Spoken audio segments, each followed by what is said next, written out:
নমস্কার, good morning. কেমন আছেন সবাই? অম্বিকা ব্লগসে একটা নতুন ব্লগে আপনাদের স্বাগত জানাই। চলে এসেছি রান্নাঘরে রান্না করতে। বাজে 4:30, আর 4টের সময় ঘুম থেকে উঠেছি, নিজের কাজকর্ম সেরে আর রান্না করতে এসেছি। বানাবো বেগুন পোড়া, বেগুন ভর্তা, যে যেইভাবেই বলে থাকেন। এক একটা বেগুনের ওয়েট 500 গ্রাম করে, আর এই শীতের সময় এই বেগুনই পাওয়া যায়। বেগুন পোড়া খেতে, বেগুন ভর্তা খেতে খুব মিষ্টি লাগে। দেখুন আমার কাণ্ড, বেগুনের দাঁত বানিয়ে দিয়েছি। রসুন খোসা ছাড়িয়ে আর ওর মধ্যে দিয়ে দিয়েছি। বেগুন পোড়াও হয়ে যাবে, পোড়া হতে থাকবে, আর রসুনগুলোও সিদ্ধ হতে থাকবে। তো রসুনগুলো এইভাবে বেগুনের সাথে খেতে খুব ভালো লাগে। গ্যাস জ্বালবো, দুটো বেগুন দুদিকে বসিয়ে দেবো। আর অনেক সকাল তো, আর তাড়াহুড়ো আছে। আর প্রত্যেক দিনের আমি সকালবেলার বাচ্চাদের টিফিন দেখাতে পারি না, যেটা রান্না করি শেয়ার করতে পারি না। এক একদিন খুব ব্যস্ততার মধ্যে থাকে, আর যেদিন আমাকে নিয়ে যেতে হয় তো, আর যেদিন রান্নার বেশি চাপ থাকে, বেশি ভারী কিছু রান্না করি, তো সেই দিন আমি ভিডিও করতে পারি না। আর আজকে সময় থাকতে থাকতে উঠে পড়ি 4টের সময়, আর মাইন্ড একদম পরিষ্কার আছে। এক একদিন আবার ঘুম থেকে উঠে পড়ি, বিছানায় বসে পড়ি 4টের সময়, কিন্তু বিছানার মধ্যে ঝুঁকতে থাকি, কি করব মাথার মধ্যে চলতে থাকে, এইভাবেই চলে আর কি।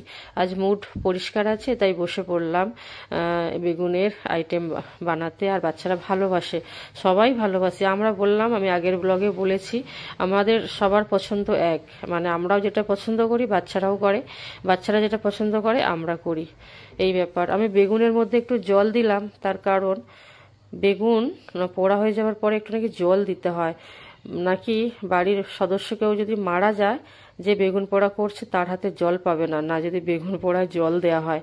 এটা গুরুজনদের কাছ থেকে শোনা, ঠাকুমা, মা, জেঠি, কাকিমা, তো এইসব, তাই করলাম সেই নিয়মটাই সমস্ত। দেখুন আগেই দেখালাম, পেঁয়াজটা একদম সরু সরু করে কেটে নিয়েছি। আমি বটিতেই কাটি, আমি চাকু খুব একটা ইউজ করি না, পারি কিন্তু তাড়াতাড়ি হয় বটিতে, তো বটিতেই কেটেছি।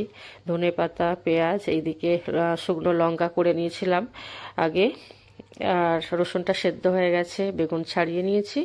সুন্দরভাবে মাখা তৈরি করে নেব, বেগুন পোড়া, ভর্তা, মাখা সবগুলো একসাথে বলে দিলাম। এই দেখুন কত সুন্দর দেখতে লাগছে, খুব পছন্দ করে সব বাচ্চারা। তার সাথে রুটি বানাবো, রুটি আমার বেনেও গেছে, আর একসাথে বানিয়ে আমি আপনাদের দেখিয়ে দিলাম। আর এগুলো একটুখানি বাটার হোক ঘি হোক লাগিয়ে দেবো, আর খারাপ লাগবে, নরম হয়ে থাকবে। এই যে জানালাটা দেখাচ্ছি, দেখুন 4:30 বাজে, 4:45 হয়ে গেছে রান্না করতে করতে, বা পুরো কুজ্ঝুটি অন্ধকার, এখনো পরিষ্কার হয়নি। ওই 5টার পরেই পরিষ্কার হবে, বাচ্চারা 5টার সময় উঠবে, আস্তে আস্তে রেডি হবে, 5:45 বাড়ির থেকে বেরিয়ে যাবে, এই ব্যাপার। তো বাচ্চাদের স্কুলে, আর আমি যাইনি আজকে, ওর পাপাই বাচ্চাদের আজকে স্কুলে ছেড়ে দেবে, আজকে আর বাসে বসাবে না, ওদের স্কুলে পৌঁছে আর বাচ্চার পাপা ডিউটি চলে যাবে, এই ব্যাপার। আর ওরা যাওয়ার পরে বসে বসে কি করব, এদের সাথে আমি একটু খেলা করি। যেই দিন একটু ঘুমাতে ইচ্ছা করে ঘুমিয়ে পড়ি, শুয়ে পড়ি, আবার এক একদিন ঘুমাতে আর ইচ্ছা করে না, সেই দিন এদের সাথে খেলা করি, এদেরকে দেখি। কচ্ছপটা আছে, তার সাথে একটু খেলা করি, তার জলটা চেঞ্জ করতে হয়, পুরো পটি করে পড়ে থাকে, সারা রাতে পটি করে পড়ে থাকে, সকালবেলা চেঞ্জ করে দিই, আবার পরের দিন সকালে আবার চেঞ্জ করি, মানে এইভাবেই কচ্ছপটাকে দেখভাল করি। এই হাঙর মাছটা ঘরের মধ্যে ঢুকে কেমন পাঁজর কাটছে, মুখ নাড়াতেই থাকছে। গরু যেমন খাবার পরে পাঁজর কাটে, আর ও সেরকম করছে। ওকে হাঙর মাছ বলছি, হাঙর মাছের মতোই নাকি বড় হবে, রেড টেল ক্যাটফিশ বলে। আচ্ছা পাঁজর কেন বললাম, জাবর কাটে, জাবর তো কাটে, গরু খাবার পরে জাবর কাটে, তো ভুলে গেছি। গরুর সাথে একটা সময় ছিলাম, গরু নিয়ে নাড়াঘাটা করেছি, কিন্তু বলতে পারছি না, গুলিয়ে ফেলেছি, জাবর না পাঁজর। তো যাই হোক, কারো যদি জানা থাকে কমেন্ট করে জানাবেন, গরু পাঁজর কাটে না জাবর কাটে, এই ব্যাপার। আর একটু খেতে দিয়ে দিলাম ড্রাই ফ্রুট, আর আবার দুপুরে চিংড়ি মাছ দেবো। সকালের দিকে ওদের ড্রাই ফ্রুটটা দেওয়া হয়, রাত্রিরে আবার দেওয়া হয়, এই ব্যাপার। আর মাছগুলোর সাথে একটু খেলে নিলাম, মাইন্ডটা পরিষ্কার করে নিলাম, কাজে হাত দেবো। আর এই হাঙর মাছটা নাকি অনেক বড় হবে, তো ওই নিয়ে চিন্তা ভাবনা হচ্ছে, তাহলে এতে তো ধরবে না, আর বড় হতে থাকছে। কত ছোট আনা হয়েছিল, আর বেশি দিন তো অ্যাকোরিয়ামটা করা হয়নি, আর এই মাস তিনেক করা হয়েছে, তো এরই মধ্যে মাছ অনেকটাই বড় হয়ে গেছে। আর আর খায় প্রচুর, ছেলে একটু বকাবকি করে, অত দিও না, আর খিদে থাকলে কেনই বা দেবো না, আর আমি থাকতে পারি না, একটু বেশি বেশি দিয়ে ফেলি। তো পরে কিছু ব্যবস্থা করতে হবে, ড্রাম ফার্মে রাখতে হবে। আর ওর নাকি অক্সিজেন লাগে না, তো ড্রামে থাকতে পারবে, এই ব্যাপার। ছোট অ্যাকোরিয়ামের কাছে চলে আসলাম, এদেরকেও একটু দেখছি, আর মারামারি করছে কি না, কারো চোখে টোকে আঘাত লেগেছে কি না। কেননা এই অস্কার মাছটা আর কামড়ায়, যেটা ওই অরেঞ্জ কালারের আর কি, ওটা ওই বড় অ্যাকোরিয়ামেই ছিল, দুটো ছিল, ওদেরকে কামড়েছে আবার রেড প্যারটটা, সেই লাল কালারের প্যারটটা, পুরো রক্তাক্ত। উঠে দেখি রক্তাক্ত, একজন মারা গেছে, ও রিকভারি করে নিয়েছে, 10-12 দিন হয়ে গেল, তো ও রিকভারি করে নিয়েছে, সে আরেকজন মারা গেছে। তো এই এদেরকে একটু সকালের দিকে দেখাশোনা করে নিই, এদেরকেও খেতে দিয়ে দিলাম। শরীরটা ভালো নেই আজকে, কালকেও ব্লগ দেয়া হয়নি, ব্লগ দিতে পারিনি। বাপের বাড়ি গিয়েছিলাম, অনেকটা জার্নি হয়ে গেছে, মানে 48 কিলোমিটার যাওয়া আর 48 কিলোমিটার আসা যাওয়া, আর ওইটুকুনি শর্ট টাইমে।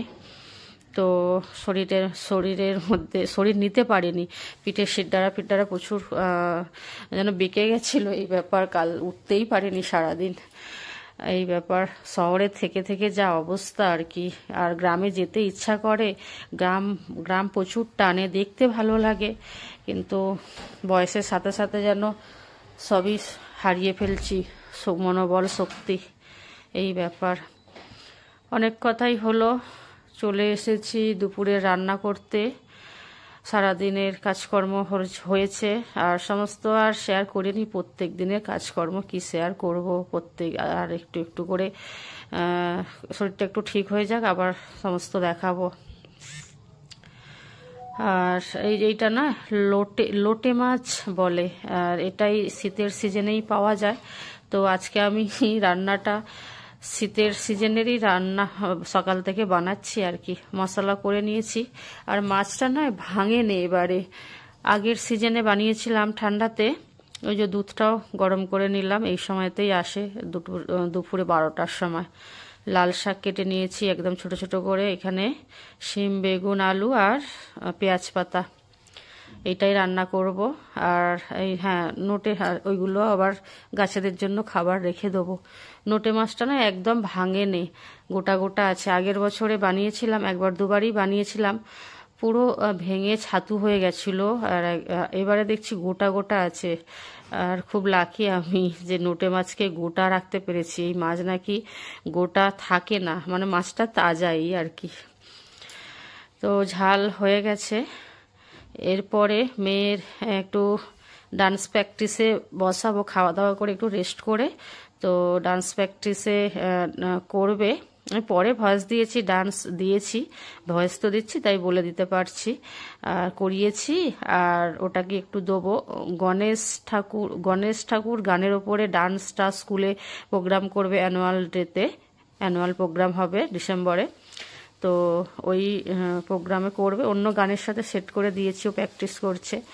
ছেলের মুখে দেখুন এই ঘাটা প্রচুর হয় এই সিজনে, আর খেতে পাচ্ছে না ঝাল, এই ব্যাপার। ডান্সটা দেখতে থাকুন।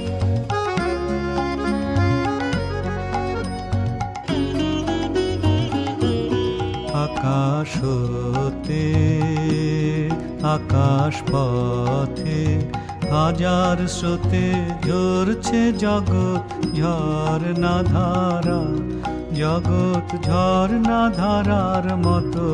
আকাশ হতে আকাশ পথে আমার শরীর মনের অধীর ধারা সাথে সাথে বইছে অবিরত আকাশ হতে আকাশ পথে।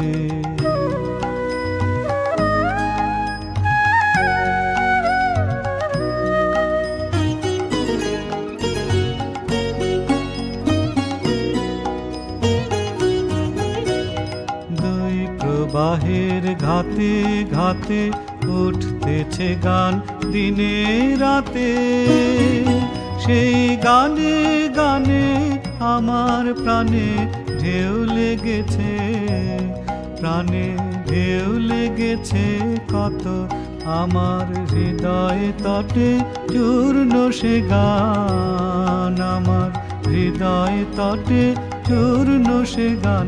ছড়ায় শত শত ওই আকাশ ডোবা ধারার দোলায়, দুলি অবিরত আকাশ হতে আকাশ পথে।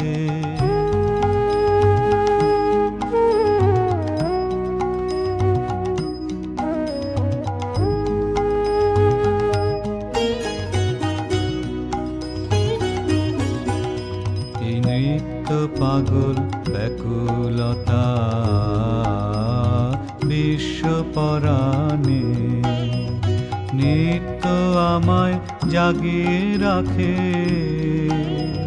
শান্তি না মানে চিরদিনের কান্না হাসি উঠছে ভেসে রাশি রাশি।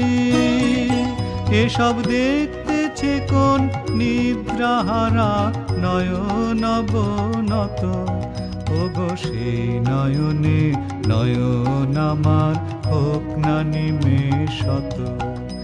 ওই আকাশ ভরা দেখার সাথে, ওই আকাশ ভরা দেখার সাথে, দেখবো অবিরত আকাশ হতে আকাশ পথে। এই নাচটা এই গানের নয়, ঠাকুরের গানের ওপর, গণেশ ঠাকুর গানের ওপরে। তো কপিরাইট আসবে, অরিজিনাল গান দিতে পারলাম না, তো গান সেট করে নাচটা দিলাম।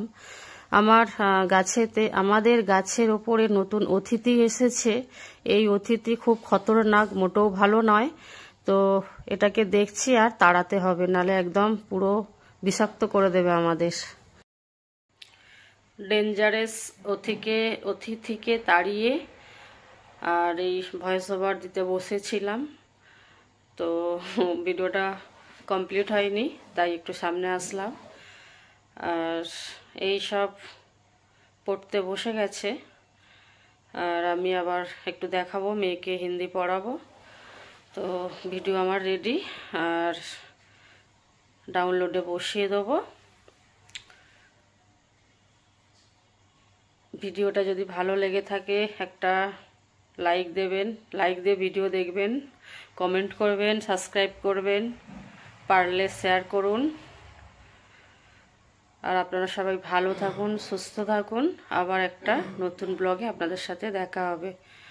কাল আমার গ্রামের নিজের বাড়ির সাথে আবার দেখা হবে, কাল বৃহস্পতিবার, লাস্ট অঘ্রাণ মাসের লাস্ট বৃহস্পতিবার। বাড়িতে গিয়ে একটু পুজো আচ্ছা করবো কাল।